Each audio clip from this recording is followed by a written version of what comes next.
হ্যাঁ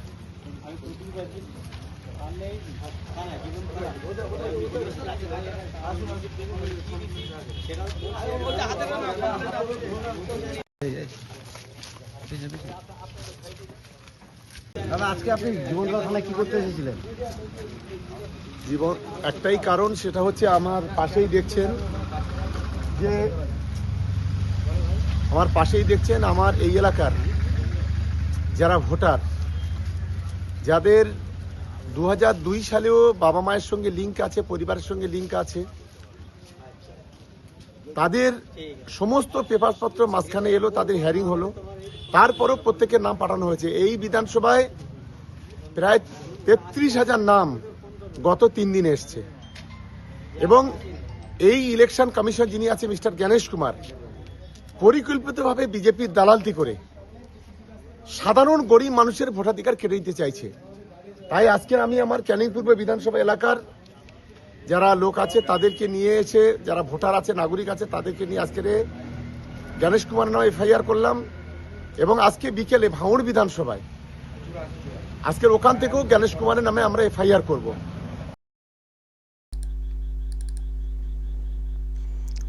3 দিনে 33,000 কাগজ এসছে। কি কাগজ এসছে? নতুন করে ডকুমেন্ট জমা দেওয়ার কথা নাকি? কি ব্যাপার? তো আগে সেটাই করুন না। কি এসছে? নাম বাদ, সেটা তো এখনো তো মানে হওয়ার তো কথা না। তালিকা তো প্রকাশ পায়নি এখনো। 28-এ প্রথম তালিকা প্রকাশ পাবে, চূড়ান্ত ভোটার তালিকা। তো এখন কি হয়েছে? এত কাগজ এসছে। যদি মানে কারো বিষয়ে সন্দেহ হয়, নতুন করে মানে নথি যদি চায় নির্বাচন কমিশন, তো দিতে হবে, দেবেন।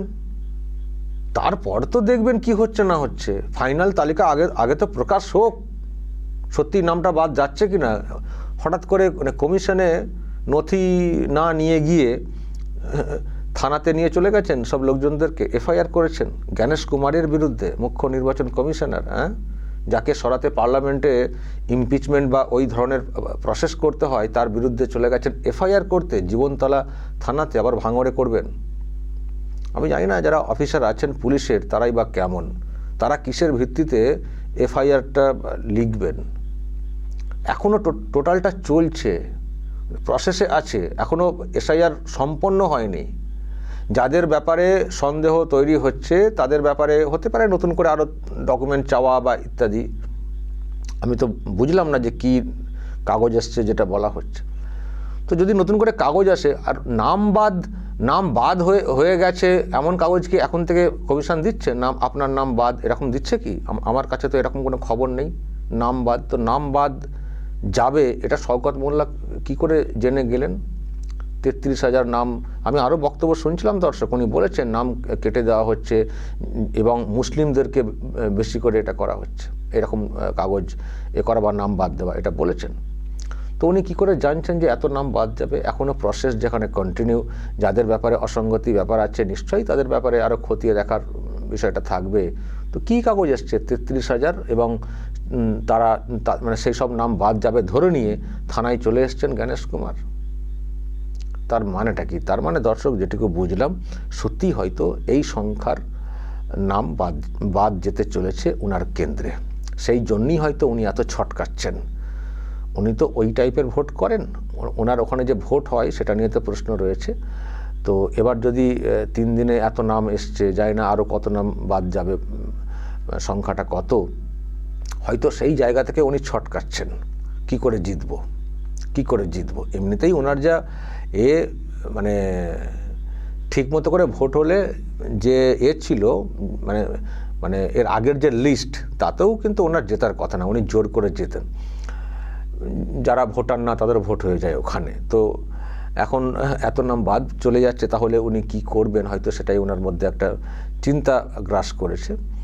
তো সেই জন্য হয়তো উনি চলে গেছেন। কিন্তু এটা কি করেছেন? মুখ্য নির্বাচন কমিশনার তার বিরুদ্ধে এফআইআর করে দিয়েছেন। এফআইআর করে দিয়েছেন। এখন তো পরিষ্কার বুঝতে পারছি যে ওনার কেন্দ্রে এই আরোকে কেন সাসপেন্ড করতে হয়েছে, এখন বুঝতে পারছি। নিশ্চয়ই দর্শক মনে আছে দিল্লি থেকে ডিরেক্টলি জাতীয় নির্বাচন কমিশন 2 AERO ওনার কেন্দ্রের সাসপেন্ড করে দিয়েছে এবং তাদের বিরুদ্ধে আরও আইনি ব্যবস্থা করতে হবে সেটাও বলেছে। এখন তো মানে পরিষ্কার হয়ে যাচ্ছে যে ওখানে ওনাদেরকে দিয়ে কীভাবে কাজটা করানো হতো। এখন যেহেতু ওনাদেরকে সাসপেন্ড করে দেওয়া হয়েছে এবং ওনাদের ব্যাপারগুলো, ওনারা যে কাজগুলো করেছেন এখন আবার নতুন করে সব খতিয়ে দেখা হচ্ছে, রিভেরিফিকেশান চলছে, হতে পারে সেখান থেকে এইসব নামটাম নিয়ে প্রশ্ন তৈরি হয়েছে, সেই জন্য হয়তো ছটকানি। বেশ তো তাহলে কাজটাকে গুছিয়ে নিয়েছিলেন ওই সব AEROদেরকে দিয়ে, তাই না? বেশ কাজটাকে গুছিয়ে নিয়েছিলেন। এখন যেহেতু সাসপেন্ড করা হয়েছে এবং স্পেশাল নজরদারি চালানো হচ্ছে ওই কেন্দ্রে, ব্যাস ফেসে গেছেন। তাই চলে গেছেন কিছু লোককে সেট করে থানাতে FIR করতে। করুন, আমরাও দেখতে চাই জীবনতলা থানা বা ভাঙড় থানা জ্ঞানেশ কুমারকে কবে ধরে আনে, আমরাও দেখতে চাই। পারলে সঙ্গে আপনি একটু যাবেন, খবর হবে, আমরাও খবর করব। দেখুন শওকত মোল্লার কত দম, জীবনতলা থানাতে অভিযোগ করেছেন এবং পুলিশকে নিয়ে উনি দিল্লি পৌঁছে গেছেন। নেতা হিসেবে হয়তো দেখাতে যাবেন কোনখানটায় অফিস, যদিও পুলিশ নিজেই দেখে নিতে পারে, কিন্তু ইনারা তো এখন সবই করছেন।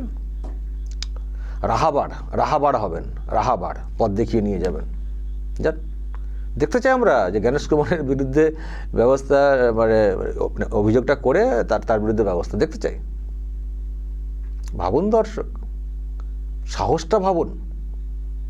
কেন আজকে তো সুপ্রিম কোর্ট তো অর্ডার করে দিয়েছে একটা, যে কলকাতা হাইকোর্টকে একটা ব্যবস্থা করতে, যাদের সব অসঙ্গতি ইত্যাদি তৈরি হয়েছে সেগুলো খতিয়ে দেখে নিষ্পত্তি করবে। তো কলকাতা হাইকোর্টকে যখন দায়িত্ব দেওয়া হয়েছে এবং সেখানে বলা হয়েছে যারা এগুলো খতিয়ে দেখবেন তাদের মধ্যে সব ওই বিচার বিভাগের সব লোকজনদেরকে রাখতে বলা হয়েছে, জেলার যারা বিচারক আছেন বা যারা অবসরপ্রাপ্ত হয়েছেন তাদেরকে দিয়ে কাজটা করতে বলা হয়েছে। তো তাহলে চিন্তা কিসের? জ্ঞানেশ কুমার না হয় খুব খারাপ লোক, জ্ঞানেশ কুমার না হয় বিজেপির দালালি করে নামগুলোকে বাদ দিয়ে দেওয়ার চেষ্টা করছেন। তো এবার তো হাইকোর্ট মনিটরড বিষয়টা হবে, আর তো জ্ঞানেশ কুমার ডিরেক্টলি তো কিছু করতে পারবেন না। তো আপনাদের এক আইনজীবীতে বলেছেন কল্যাণ ব্যানার্জি, তো এবার ভরসা রাখুন না। কোর্টের বিচারকরা, বর্তমান বিচারক, অবসরপ্রাপ্ত বিচারপতি, তারা দেখবেন তো, তার সমস্যা কোথায়? জ্ঞানেশ কুমার বাদ দিতে চাইলে তার হবে না তো, বিচারকরা তো এখান থেকে দেখে বিচার করবেন যে কে বৈধ কে অবৈধ, কি ডকুমেন্ট আছে, তার সমস্যা কোথায়? নাকি এবার বিচারকদের বিরুদ্ধেও ব্যবস্থা নেবেন? আমি জানি না এরপর এরকম কোনোদিন শুনবো কি না যে সুপ্রিম কোর্টের প্রধান বিচারপতির বিরুদ্ধে জীবনতলা থানাতে FIR। তিনি কেন ওই রকম অর্ডার দেবেন যে অর্ডারের জেরে আমাদের এত নাম বাদ? আমি জানি না এরকম কোনো FIR জীবনতলা থানাতে হবে কি না, মানে ওনারা অভিযোগ করবেন কি না, সেখান থেকে FIR হয়ে যাবে কিনা। দেখুন, এদেরকে কোনো কিছুতে বিশ্বাস নেই।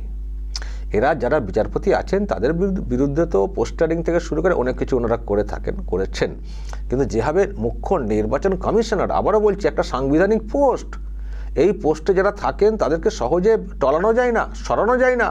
পার্লামেন্টের 2/3 সমর্থন নিয়ে করতে হয়, ইমপিচমেন্ট বা ওই টাইপের প্রসেস করতে হয়। সেখানে জীবনতলা থানার পুলিশে মানে FIR হয়েছে আর পুলিশ জ্ঞানেশ কুমারের বিরুদ্ধে অ্যাকশন নেবে? ন্যাকামো পেয়েছেন? হ্যাঁ, নাকি লোককে দেখাচ্ছেন দেখো আমাদের কত দম, আমরা জ্ঞানেশ কুমারকেও ছাড়ি না, অন্যায় হচ্ছে তার ব্যবস্থা নেওয়ার জন্য আমরা থানাতে চলে গেছি। দৌড় তো ওই জীবনতলা, আপনাদের মোল্লার দৌড় তো ওই জীবনতলা, এর বাইরে তো দৌড় নেই। যান না দিল্লিতে, এই যে দিল্লিতে আপনাদের দিদিমণি গেলেন, আপনাদের দিদিমণিতে গেলেন, তো আপনি জাননি কেন? আপনার এলাকায় এত সব নাম বাদ দিয়ে দেওয়ার চেষ্টা হচ্ছে, নাকি আজকে 2 দিন আগে হঠাৎ করে জানতে পারলেন? যদি 2-3 দিন আগে জানতে পারলেন বলেন, তাহলে আমাদের কিন্তু ওইটা ভাবতে হচ্ছে, ওই যাদেরকে সাসপেন্ড করা হয়েছে ফলে তারপরে একটা নজরদারি কমিশন চালিয়েছে কিনা, সেখান থেকে এত অসঙ্গতি ধরেছে কিনা। যদি 2-3 দিনে উনি যেটা বলছেন, তার মানে কত জল ওখানে মেশানো হয়েছে।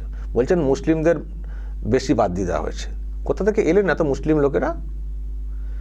এরকম তো খবর আছে যে আপনার এলাকায় ওপার থেকে অনেক লোক এসে থাকতে শুরু করেছিলেন, অবৈধ ভোটার, সব অনুপ্রবেশকারী, রোহিঙ্গা আছে, মার্কেটে খবর আছে। তো এই যে এত সংখ্যায় বাদ, তার মানে ওই যেটা বলছিলাম, মানে ওই রকম নেই তো, অবৈধ অনুপ্রবেশকারী রোহিঙ্গা নেই তো, যাদেরকে আশ্রয় দিয়েছেন ওখানে নিজেদের ভোট ব্যাংকের জন্য, নেই তো? কি করে বিশ্বাস করবো আপনাদেরকে? কি করে বিশ্বাস করব? যাই হোক দর্শক, এই হচ্ছে ব্যাপার। উনি অভিযোগ করে এসছেন, লোকজনদেরকে নিয়ে গিয়ে দেখা যাক। আবারও বলছি, আমরাও খুব কৌতূহলে থাকছি। জীবনতলা থানার পুলিশ জ্ঞানেশ কুমারকে কবে ধরে এনে কবে জেলে পুরে, এটাও আমরা দেখব, অপেক্ষাতে আছি। দর্শক বলবেন যা বলার এবং নজর রাখবেন আরামবাগ টিভিতে।